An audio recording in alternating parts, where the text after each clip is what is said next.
Hello, this is DoitiEtok. Today we are playing solo Swords of Legends Online and covering the first dungeon a little bit here. I played through this other day and had a decent group.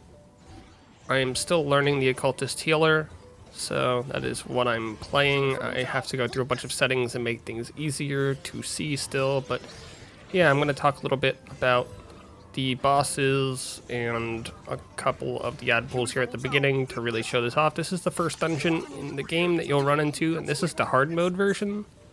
I'm a little not properly geared at this point. I'm about a week behind in gearing because I started late. But yeah. So I'm playing a healer. I'm paired with another occultist healer here. And I basically am in the process of learning my class at this point. So I'm trying to hold everything together. I think Fang does a good job of not grabbing too many of the ads from point A to point B. I know a lot of groups want to pull everything possible, but yeah, you have to keep in mind not just your health, but also, or your health and gear, also your healers and your DPS, because your DPS have to be able to kill what you pull quick enough so that it doesn't become a burden. While at the same time, the healers also, if they're not geared well enough or if they aren't good enough, they won't be able to properly heal everybody through everything. And in some cases, some setups might be better for group healing or solo healing, and you don't really want to pull as much if you have single target healers, right? So yeah, we're just going to make our way up to the first boss, and we'll cut out the rest of the ads after the first boss. But I really wanted to show this because I feel like this group wasn't that bad for a random group. And it was mostly because of things like pool cadence were pretty good. There wasn't a whole lot of discussion.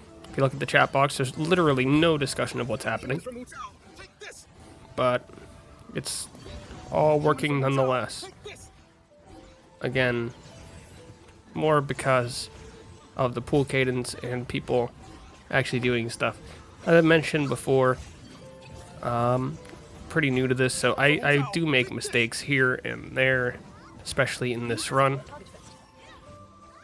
And here I'm completely out of energy, my mana points, and I didn't even realize until afterwards. So yeah, still working on the class a little bit. This is basically the end game for now. They are going to be announcing a raid on the 21st. So who knows when that'll be coming out. But yeah, my plan is to have a video up for each dungeon and then do the raid too. Oh, we're at the first boss here, Wuzhao, who does a little bit of jumping mess and a little bit of damaging mess, but we have healing circles everywhere. So Hina, the other healer, is also an occultist, and quite a bit better than me. Definitely knows the class better. I'm still working on that, obviously. But yeah, just the combination of the two of us, we have circles everywhere, it seems. So yeah, boss is jumping out to people on the outside. It's gonna jump back to other people, do some damage. A lot of this just seems to be... A lot of this boss just seems to be... when jumps are gonna happen, people have to just move to not be behind whoever it's jumping to, because that's where the AoE damage seems to be. And then it runs through people. So you also have to, like, dodge straight sprints. Besides that, there's a couple of interruptables. As long as the tank or the DPS interrupt, there's not really a whole lot of damage that comes out of her. So yeah, already down to 60%. See, here we see large AoE on the side. Everybody just gets out of the way. Not really a whole lot of damage coming out. So yeah. Yes, sir, surround them. Okay, so we're seeing a little bit of damage happen in the group, but it's nothing crazy. And the wonderful thing about the Occultist that I found is the ability to place basically a dot on people that allows you to heal them, which is what we see here. A bunch of people in the group have this little ability on them, this little thing called Healing Haze. And every time that I use Sea Fog while that's on them, they get healing, whether or not I'm targeting them or not. So that's really, really good. And we have the two occultists here, so we sort of share it, I've noticed. Sort of. It's sort of a mess, because we could both use it at the same time and get super healing, but that's not really useful right now. Ooh, look at that, we've got ads popping up. What are the ads gonna do? They're being assassinated. By the way, the dog is gone. She's down to low health, which is why we have the burst explosion damage that happens. But you can see it goes off. Two occultists. It's not even really a thing that we have to worry about. And yeah, nice swipe. Murders practically everybody. Almost to death. We're still good though, so yay. Oop, doggy's back, and I'm stunned. My positioning is garbage, and my mana is empty, and I've gotta learn to watch that better. It's a little small and a little bit not in my eyesight, so perhaps I gotta do some UI things or just get used to it a bit better. But yeah, that's that boss. Dies, cutscene, grab loot. Now we are on to Mengdu Emissary, who wants us to hand over Lady Yiling. This boss is a bit later. We have to go through a bunch more ads, and it's a bit of a pain, and all of that fun stuff. But yeah, we have the same group. We're gonna see the same basic solution of just heal everything and have the boss pointed away. So we can see the boss doesn't like staying on tank. We're still okay with that. Not a whole lot. I do love the little bard dragon thing that happens. It looks so cool in the middle of the fight. Obviously, while I was playing, I really wasn't paying as much attention to like the effects on the screen, more to like health and positioning and such. But yeah, it's great. It's great. This game actually looks pretty good, although there's a lot of complaints about the engine from people. I don't really have any problems with it personally, although I guess my FPS is a bit low while I'm playing it. Meh. Doesn't really affect me too much. We're seeing a lot of little healing things, group healing coming out from the other occultist. And we placed down our little shield thing of doom. Perhaps we'll go over the occultist at some point and how it heals, because like I said, I'm in the middle of learning it, so I've gone through all of the abilities. I know what they all do now. I know how to use them. I just have to put it together in my play and not completely screw it up at all times. And that's been the tricky part for me recently. So perhaps we'll get better at that, and that will make stuff a bit better. Unfortunately, I've already done all of my hard mode dungeons for rewards for this week, so if I want to get more videos for the hard mode dungeons, I would have to do them without rewards, and it's a bit of a pain to get into queue for some of them, because there's not really that many people at the high end doing them. But we can see we got some ads. They're not really doing much. Main boss, tanked facing away from the rest of the group, has a bit of conal abilities and such, and as long as the group pays some attention and the healers, you know, heal the group, this isn't really that bad of a fight overall. Although, looking at it, my energy's getting super low again. So I think I have to find a way to do better with the mana, because even right now it's super low and we still have 20% left on the boss. So, yeah. Wonder how we do better at that. Not sure. We have a large influx of ads coming in for the ending. More AoE damage. Everything seems to be kicking off. Everything's gone crazy.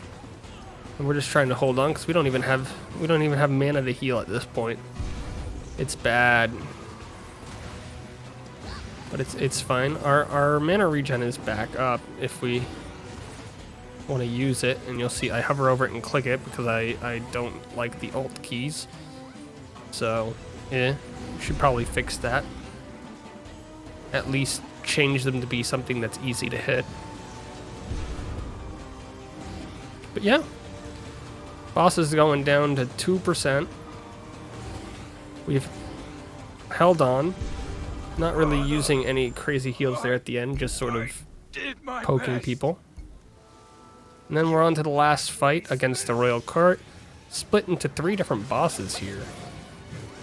Not too worried about this one, although I will say I do make a mistake in the end. The first fight here is Yu Suin, and Yi Suin's fight is mostly just that he summons ads and he jumps around and punches people. So we're just gonna pay attention to who he's jumping around and punching, and people are gonna try to kill ads, and they'll do a bit of damage to the whole group.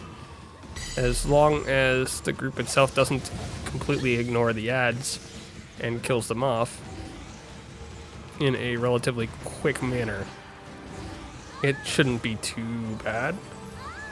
And as you can see here, the ads are up for a little bit, but even with this, we're still able to burn through it.